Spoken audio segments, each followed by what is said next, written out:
Hey guys, my name is John Singleton. I'm head coach of the Progrm. We are here in Barcelona in Studio CrossFit. Now, if you enjoy the video, please hit that subscribe button, hit that like button. We are going to be bringing you more content. Luckily today, I'm joined by Reka Morgan. And in this video, we are going to be looking at the front squat. And more importantly, how you can improve it, how you can start to lift more weight, and kind of some ideas that might help improve your performance. So, the reason it is called a front squat is obviously the barbell is in the front of the body as opposed to a back squat where the barbell is on the back. Now, in order for the barbell to be on the front of the body, we have to go into what we call the front rack position. So Reka's just going to take the bar off the rack and show us there. So, it seems quite simple now, the front rack position. However, a lot of athletes can start to struggle with this. One of the main reasons being is that, day-to-day life, we never have to go into a position like so our bodies aren't necessarily used to being there. So actually, one of the first things we want with the front squat is that we are comfortable in the front rack. And just notice where Reka has the bar placed. One of the most important things is that we want the weight of the barbell and what will be the weight of the discs as well, loaded through the shoulder. If she moves that slightly further, let me just move the barbell slightly further forward. So you can start to see now we start to put more pressure on the wrist. The weight starts to come forward, which starts to just via the leverages affect the positioning. So, and we just re-rack the bar there and take it back. So as you can see, we want the majority of the weight resting on the top of the shoulder. Our wrist should not be taking any of that load. It should all be there. Another important thing to note is actually we need good wrist mobility in order to have a full grip on the bar. This full grip on the bar becomes important through our Olympic lifting and our cleans. And if I can't achieve it in the front rack, the chances are I'm not going to be able to achieve it when I'm doing my clean. So what do I mean by a full grip? Reka's just going to go into the front rack again.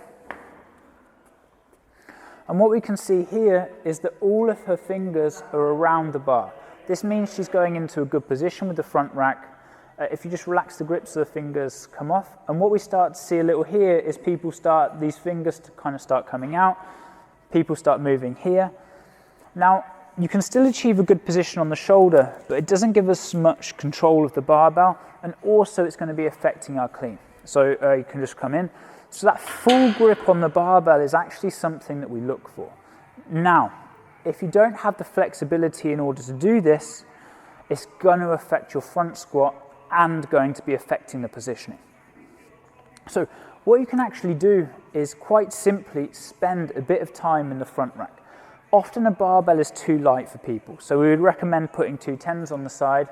Reka has a good position, so she's not going to need the 10s, but literally she's going to take the bar out into the front rack, hold that position, and if we were working to improve that position, she'd be holding this for say 30 seconds to a minute for 2 to 3 sets before warming up. And then relax. So that's the first stage of our front squat, making sure that our front rack is comfortable. We're actually going to leave the barbell alone for a second, and Reka's just going to come on to back a little bit, and she's going to go through an air squat. So as she squats down, we're just going to hold the thumbs on the shoulders actually. Yeah, and then come back up, and back down, and back down. Good, and once more. Okay, and relax.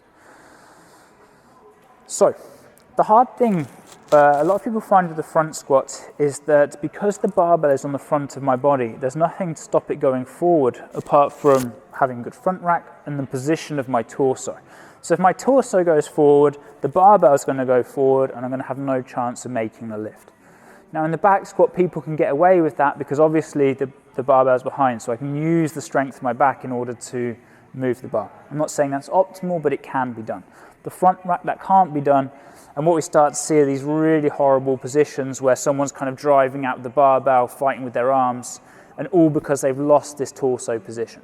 So one of the things we're looking for, good front rack and maintaining this torso upright. So the first drill Reka's actually going to do, she's going to come onto the bar, she's going to hold the good front rack, And she's literally going to do partial squats. The reason she's doing partial squats is because it's easier to maintain the mobility, even less. Good, like so. And what we want to see is that the direction of the torso is vertical, meaning that she comes straight up and straight down, straight up and straight down. Just show one where your torso leans forward.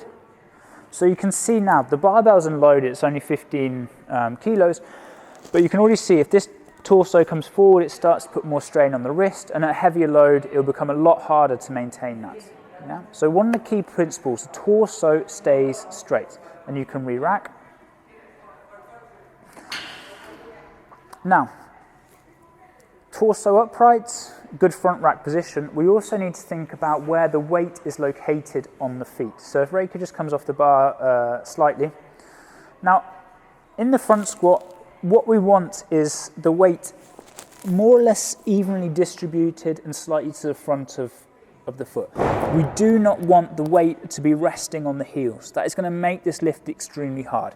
By its nature, the front squat is a quad dominant movement, and the weight on my foot needs to reflect that. So you can easily see this with an athlete. If Reika just squats down, but keep the weight on your heels as you squat down. So what you can see is now she has space under the toes, and then come back up. And now what I want you to do is squat down, but focus the weight through the front.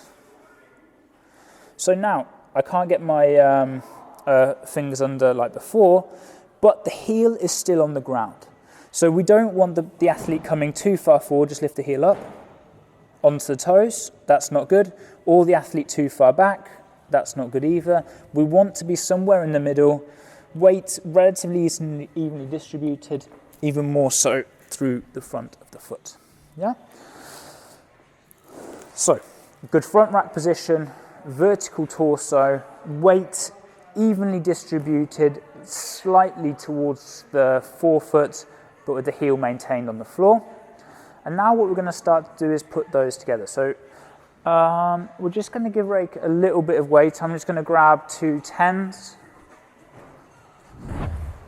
Often with movements like the front squat, it can actually be very hard to do them with no load. So if you give someone a PVC pipe, when they hold it, they can't even get it into the front rack, and they need a bit of weight in order to get that stimulus. 35 kilos is relatively light for someone like Reika, so depending on the level of the athlete and the weight, it's just important they get a feel of a weight in order to get the stimulus and be able to hit the right positions. So today we're going to use 35 kilos, and Reika's just going to do that drill again. She goes in and gets a good front rack. She feels the weight distribution on her foot, and she's just going to do some partial reps. So she's just going to drop down, keep the torso upright, and back.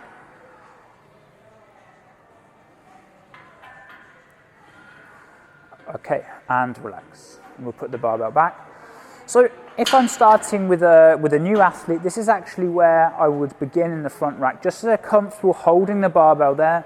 They're not too worried about the load. Sometimes it can feel a bit uncomfortable on the neck. And so we're just getting the athlete comfortable in these positions. Once they're comfortable with that, we're now going to take them into the full squat. And the only thing we change, all of those principles stay exactly the same. The athlete just goes deeper into depth.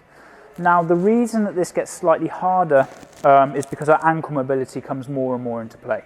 And when our ankle mobility is reduced, what happens is in order to get the depth, I start compensating with bringing my chest forward. So we will see that quite a lot with athletes as they descend, their chest will come forward, and that's often due to the ankle mobility. But what we're going to do now, Reika's just going to do 3 full depth reps with the barbell.